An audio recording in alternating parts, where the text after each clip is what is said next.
Katulad nito, mga kababayan. Ito ha. Tignan ninyo. Mga kababayan. Ano yung sunod, Kent? Ito. Dito tayo kay Panelo. Dito kay Panelo, ito yung sinabi ko sa inyo mga DDS. Si Trillanes at si Attorney Ronel Buenaventura ng AMLAC, mga kababayan, ay pinag-aralan daw ng kampo ni Duterte na kasuhan. Naku, mga kababayan, ito na, mga kababayan, pinag-aralan na daw ng kampo ni Digong na kasuhan si Trillanes at si Executive Director ng AMLAC na si Buenaventura. Naku po, patay ka diha, mga kababayan. Ako, mahirap ito, ha. Pakinggan natin, mga kababayan, itong sinabi ni Salvador Panelo. Kaya, pinag-aaralan na ho namin kung anong krimen ang ididibata namin dito sa opisyal sa AMLAC. Kita nyo, mga kababayan? Pinag-aralan na daw ng kampo ni Sara Duterte, no? At ng mga Duterte, according kay Panelo, kung anong kaso ang isasampa nila dito sa AMLAC at kay Trillanes. Bakit pag-aralan pa? Gawin nyo na agad. Bakit pag-aralan pa? Kasi wala kayong makita kung anong ikakaso. 'Di ba? Yan ang tanong, mga kababayan, eh. Pinag-aralan pa lang nila. Dahil misrepresentation, kumbaga estafa ang ginagawa nyo at libel, nila-libel nyo na yung pamilya kahit di totoo. Ayan na naman, mga kababayan, di totoo. Bakit hindi ang pamilya ang magsampa kay Trillanes? Continue. Rito kay Trilling. Dahil misrepresentation, kumbaga estafa ang ginagawa ninyo. At nila-libel nyo na yung pamilya, kahit na hindi totoo, tinta nila, parang pinalalabas nila. Na ganun kalaki ang pera mo kahit na hindi. Paano ka nakasiguro, Panelo, na hindi ganun kalaki ang pera? Kung sa bangko na nga galing. Una, hindi magpa-file si Mans Carpio ngayon ng criminal charges laban sa Bangko Sentral ng Pilipinas at sa Executive Director ng AMLAC kung hindi totoo yung nilabas na bank records na yan. Ito pakinggan niyo si Panelo. Hindi totoo. Tinta nila, parang pinalalabas nila. Na ganun kalaki ang pera mo kahit na hindi.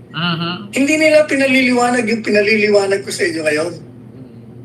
Na pag pumasok, record. Pag lumabas, record. Pasok ulit.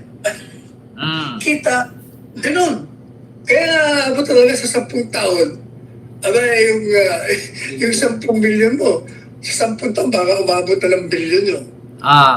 Ngayon, ang sabi ni Panelo, hindi nyo iniisip na kada may pumasok record, kada may lumabas record. Yung 10 milyon mo sa ilang taon yan, baka aabot na daw ng bilyon. Ang tanong, sinong i-example mo? Sige nga, sinong opisyal ng gobyerno na pwede mong i-example sa ganyan para maniwala ang tao? Kasi kung sabihin mo, sa loob ng 10 taon o isang dekada, yung 10 million mo aabot ng bilyon, sinong i-example mo na may 10 million na umabot ng bilyon? Yung with proof, yung hindi kwento lang. Mga kababayan, alam nyo. Anong kalaki ang pera mo kahit na hindi? Hindi nila pinaliliwanag yung pinaliliwanag ko sa inyo ngayon. Na pag pumasok, record. Pag lumabas, record. Pasok ulit. Kita, ganun. Kaya naabot talaga sa 10 taon. Yung 10 milyon mo, sa 10 taon baka umabot na ng bilyon yun. Paano kami maniwala na yung 10 milyon mo sa 10 taon aabot ng 1 billion or aabot ng bilyon? Sino at saan ka pwede mag-example? Tanong ko lang, sino ang i-example mo? 'Di ba? Kanino ka mag-example na merong 10 million umabot ng bilyon sa 10 taon? 'Di ba? Wala. Kasi kwento lang kayo ng kwento. Yan. Ngayon yan ang pinipresenta nila. Ayaw sanang gawin yan noong pinalitan itong bagong direktor. Pero, dahil bago na, syempre, nakisama na. So ibig sabihin, Panelo, dapat ikaw nga ang kasuhan ni ni Executive Director Buenaventura eh. Bakit? Inakusahan mo siya eh, na porket bago siya, ay nagsinungaling siya. Porket bago siya, ay sumakay na siya. Dapat nga ikaw yung kasuhan eh. Anong klase ba yung nagsinungaling siya? Anong klase ba yung sinakyan niya? Kasi bago siya. Ulitin ko sa inyo mga kababayan, itong ginawa ng mga DDS na to, no, katulad kay Panelo, panlilin lang to. Minamanipulate nila ang mga viewers nila. Bakit? Kung gumawa ng kasinungalingan si AMLAC Executive Director Ronel Buenaventura, kung gumawa siya ng imbentong bank records ni Sara, hindi ba siya natatakot na pwede siyang balikan ni Sara? Vice President yan. Hindi ba siya natatakot na kapag kinasuhan siya ni Sara, makukulong siya? Perjury yan. Krimen yan. Criminal case yan. Makukulong sila, dalawa ni Trillanes dyan.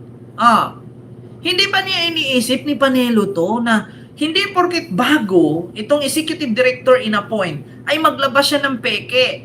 Pwede mo namang kakalkalin pa, investigahan nyo. O di ba? Kasuhan ninyo itong taga-AMLAC. Ngayon, pagka kinasuhan nyo taga-AMLAC at ilabas nila yung mga totoo dyan, yung mga, kasi yung iba dito confidential to, hindi to totally lahat talaga ganyan, no?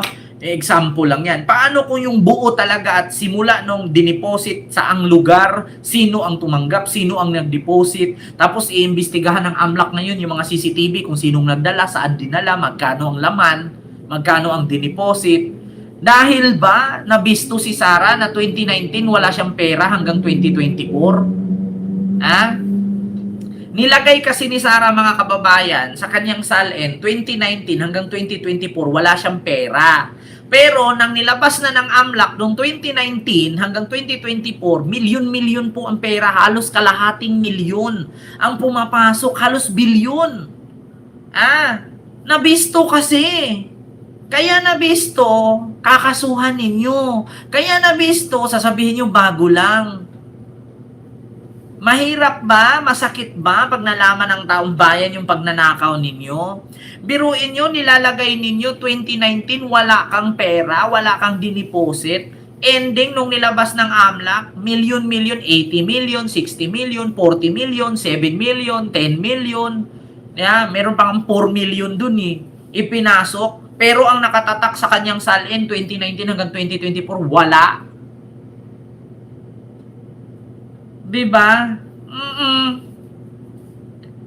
Kita nyo, mga kababayan, si Buenaventura 2020 pa lang nasa AMLAC na. Pero di siya direktor. Pero alam niya pasikot-sikot sa AMLAC. Top-notcher pala siya sa bar. Top 15 yan. Sa 2015 bar exam. Tapos meron pa yung master's degree, cum laude, tapos summa cum laude pa yan. Sa Cambridge, England, at saka sa UP Diliman.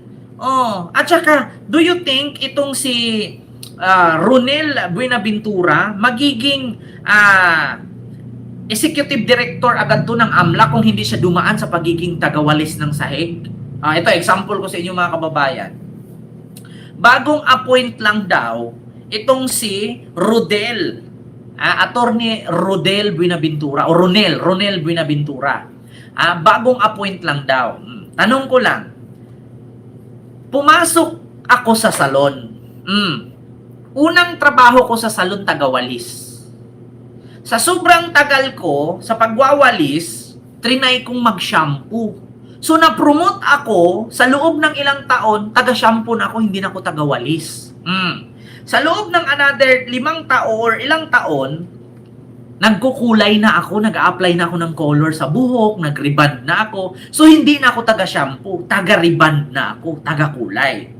Sa loob ng ilang taon naman ulit, nag-aral ako maggupit. So, hindi na ako nagsha-shampoo, hindi na ako nagre-reband lang, naggugupit na. So, which is ganun din ang step by step nito ni Attorney Ronel Buenaventura. Hindi naman yan ura-urada maging executive director kung hindi dumaan yan sa pagiging sa pagiging mababa. Biruin nyo, papasok kayo sa fast food. Anong unang trabaho mo pag nasa fast food? Di ba tagahugas, tagaligpit? Pag natapos ka, doon ka na sa counter. Pagkatapos mo sa counter, doon ka na sa mga tawag dito sa mga produkto. Oh, pagkatapos mo sa pagka-produkto, ma-memorize mo na lahat. Eh, di ba maging manager ka? Oh, eh bakit sasabihin ninyo na baguhan lang at bago lang siyang in-appoint? Tanga, hindi ka agad-agad ganyan ma-appoint, no, or ma-promote sa madaling salita kung hindi ka dumaan sa pinakamababa. Tanga-tanga tong mga to. Diyos ko. Abot na, ayan. Sinisiraan nila ng gusto ngayon.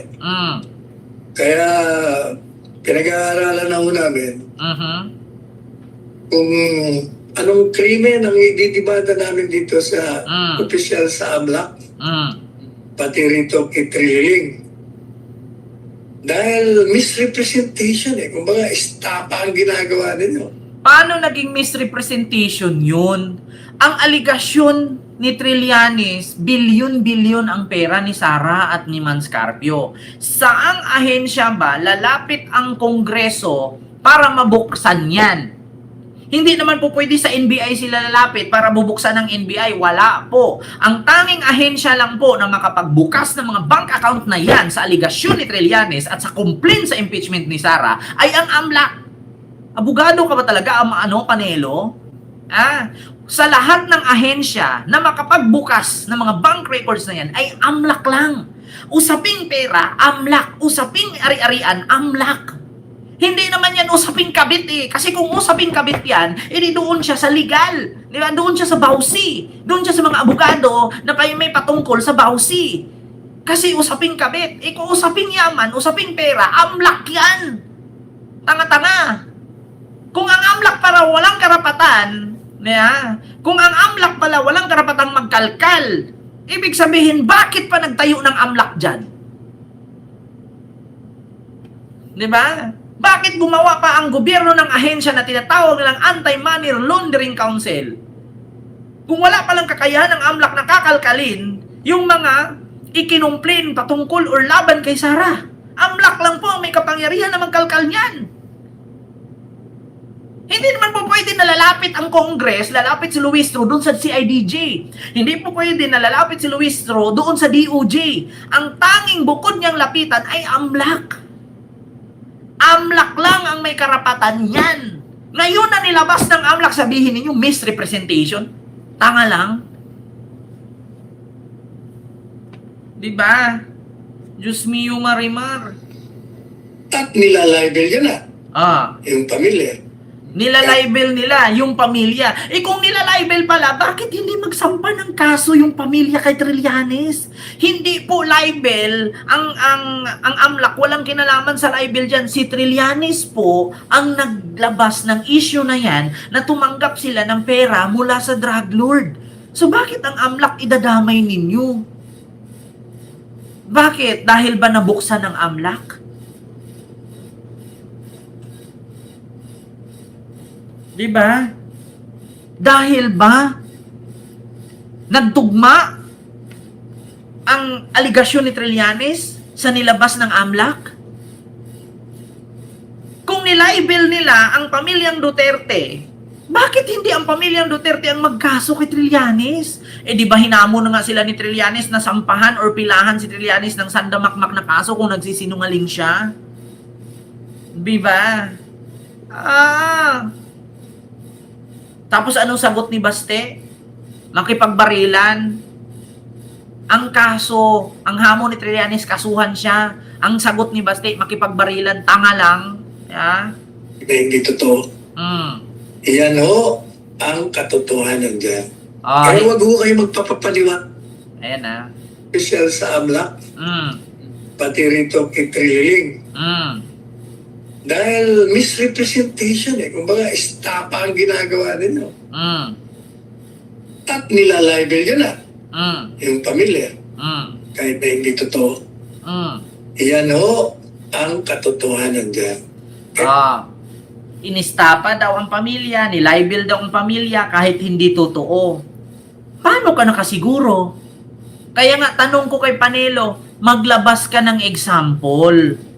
Sino ang example mong hindi totoo? Kanino ka mag-example na nilibel? Diba? Ang sabi niya, sa loob daw ng isang dekada o 10 years, yung 10 milyon mo magiging 1 billion or magiging billion. Sige nga, mag-example ka nga na may ganun. Kasi ngayon, mahirap na ngayon ang aligasyon lang. Ang kailangan kasi ng tao ngayon, CCTV. Ang kailangan ng tao ngayon, example, videos, voice record, CCTV.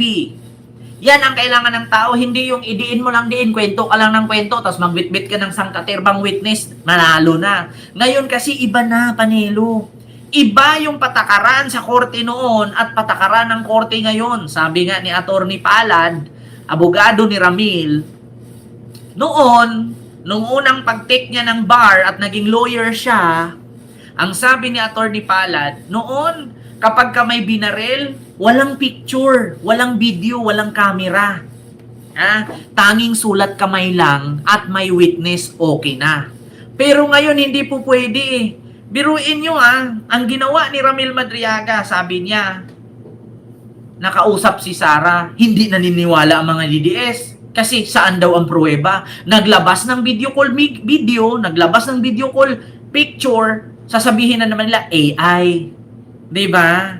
Kita nyo yan? Iba kasi ang procedure ng korte noon sa procedure ng korte ngayon. We are in a modern era. Si Ramil Madriaga nga, hindi pinapaniwalaan ng mga DDS kasi walang picture. Nung naglabas ng picture, sabi AI. Kung ang sabi ni Madriaga, meron siyang witness, paano siya mananalo nun? Itanggi lang nun ni Sara. Paano naging witness yan? Hindi ko yan kilala. Di talo na si Ramil. Kailangan ni Ramil ng picture. Diba? Oo. Kailangan ni Ramil maglabas ng picture. Diba? So yun, hindi pa ba yun ebidensya? Kailangan pa ba ni Ramil tumambling-tumbling? Kailangan pa ba ni Ramil umiyak ng dugo para paniwalaan siya? May mga video may mga picture So ngayon kay Panelo, ang tanong, kung inistapa ni Trillanes at ni Attorney Buenaventura ng AMLAC ang mga Duterte at nilibel nila, asan yung pruweba? Magbigay ka ng example na inistapa. Magbigay ka ng example na hindi totoo ang sinabi nila. Kung yung nilabas ng AMLAC ay nagmatch sa Bangko Sentral, bakit nagkaso si Manscarpio ngayon? Bakit nag-file si Manscarpio ng kaso bukas, ng criminal complaint laban sa AMLAC at sa Bangko Sentral kung hindi totoo? 'Di ba? Ibig sabihin, mag-file si Manscarpio ng criminal complaint laban sa AMLAC at sa Bangko Sentral kasi nga nakalkal at lumabas na totoo. Sa madaling salita, kaya ka nga mag-file ng cyber libel kasi napahiya ka Diba? Ganun yun. Bakit nga ba ang isang tao mag-file ng cyber libel sa taong nagsabi sa kanyang pangit siya? Kasi napahiya siya, sinabihan siyang pangit kasi totoo. Guilty, kaya nag-file ng cyber libel. Ganun yun. Diba? Sabihin man natin na, nakasuhan ka, napahiya ka. Hindi ka po napahiya doon. Bakit? Ang napapahiya doon, yung sinabihan mong pangit. Hindi niya matanggap na pangit, kaya kinasuhan ka niya. Yun ang totoo. Diba? Ganun yun, mga kababayan. Halimbawa, ako ngayon. Si Ken, sinabihan kong pangit si Trillanes, kinasuhan ako ni Trillanes ng 1 billion cyber libel. Ngayon, makukulong ako kasi wala akong pambayad. Sa madaling salita ba, mali na si Ken? Hindi. Bakit? Guilty lang si Trillanes kaya siya nag-file sa akin ng cyber libel kasi hindi niya matanggap na pangit siya. Ganun yun. Hindi porkit nakasuhan ka ng libel, ay talo ka na. Panalo ka. Bakit? Nasaktan yung sinabihan mo Ganon yun. Ganon yun. Yun ang katotohanan. Kung nagsabi ka ng totoo, kahit kasuhan ka, ngumiti ka. Huwag kang umiyak. Bakit? Totoo lahat ng sinabi mo. Kung halimbawa, sinabihan ko ngayon, si Mike Cervera, hindi gwapo, kinasuhan ako ng libel. So, madaling salita, guilty siya. Bakit? Kasi alam niya. Ganon yun. Example lang yun Alam niyo na. Diba? Ganon yun. Kaya, Natotoo lang yung sinasabi ni Panelo na file nila ng kaso, then so be it. Tignan natin, pag kinalkal ng AMLAC at ng Bangko Sentral at ni Trillanes yan, mas lalong makalkal palalo. Kaya nga yung mga Duterte, halos isang dekada nang hindi nila makasukasuhan si Trillanes kasi natatakot silang mabuksan eh. Kaya nga si Digong ayaw pumirma ng waiver, pati si Sara eh. Diba? Ano to? Liam Gexua. Ayan, mag-backfire yan kay Mans Carpio, kakasuhan niya, kalkalin niya ng husgado, baka mapahiya lang siya. Kaya nga, di ba mga kababayan, ganun yan eh. Kaya nga ayaw ni Digong nun, kaya nga sabi ni Digong kay Sara, ayaw nagtagda. Sa madaling salita, wag mo nang pansinin yan. Kasi bakit? Kapag pinansin mo yan, makakalkal yan.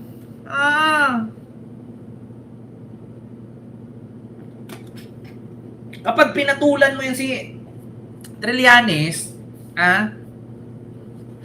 siyempre, si Trillanes lalaban yan. Hindi naman si Trillanes nandyan para maging duwag. Tapos, kakasuhan niya si Trillanes kasi ang sabi ni Trillanes, si Sammy Uy. Sabi ni Trillanes, si Kitty, si Hanilet, si Pulong, si Digong, si Baste. Tapos si Sara, tumanggap ng milyon-milyon. I-check ngayon ng bangko yon. Pupuntahan si Sammy Uy ngayon. Sabihin natin, businessman si Sammy Uy. Ang problema dyan, paano kung may business si Sammy Uy na hindi bayad ng tax? Paano kung may business siya doon na walang permit? Masisilip pa. Diba? Nanahimik si Sammy Uy doon, hinahamon ninyong kasuhan si Trillanes. Paano kung pinatulan ni Trillanes yan, tapos kakalkalin ngayon ng BIR, kakalkalin ngayon ng Security Exchange and Commission? Paano kung kakalkalin ngayon yan ng DTI? Paano kung kakalkalin ngayon na may business siya? Anong business to? Saan business yan? Bayad ba sa permit yan? Updated ba yan? Binayaran ba niya to monthly? Paano kung yung ibang business niya ay walang permit? Magsasabit pa, masisilip pa, masisira pa ang negosyo ni Sammy Uy sa ginagawa ninyo. Diba? Nanahimik lang yung tao dun eh. Kaya nga nanatiling tahimik si Sammy Uy kasi may mga businesses yan na ayaw niyang madawit dyan. Yan ang isipin ninyo, mga DDS.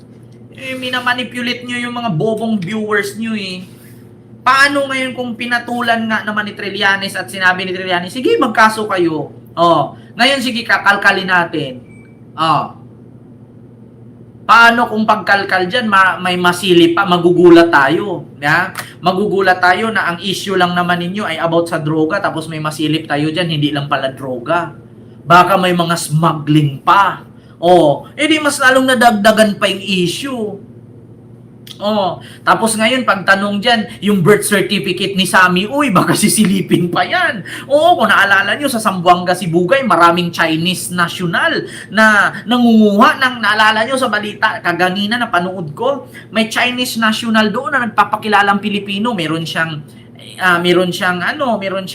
BIR ID, meron siyang TIN ID, meron siyang national ID, meron siyang tawag doon PhilHealth, meron siyang SSS, may driver's license, pero ending Chinese national pala, nangunguha ng seahorse, nangunguha ng mga clam, tapos binibenta niya doon sa China, yung ang mamahal ng presyo ng mga yamang dagat sa Pilipinas diyan sa Zamboanga, Sibugay, tapos tinitrade niya sa China kasi Chinese national pala siya. Nakita niyo sa Zamboanga, Sibugay? Nako, baka si Sammy Uy, masisili pa yung identity niyan. Baka malaman-laman natin, hindi pala Pinoy. Nako, masasabit pa kawawang Sammy Uy. Kaya kayong mga DDS, ayusin nyo yung complaint nyo. Nakita nyo si Torion tumakbo sa Supreme Court para ipatigil yung trial. Anong nangyari? Walang kwenta kasi bakit? Hindi naman parte si Torion ng legal team ni Sara. Diba? Tigil-tigilan nyo yung pagiging pakialamero ninyo. Pinapahamak nyo lang si Sara eh. Diba?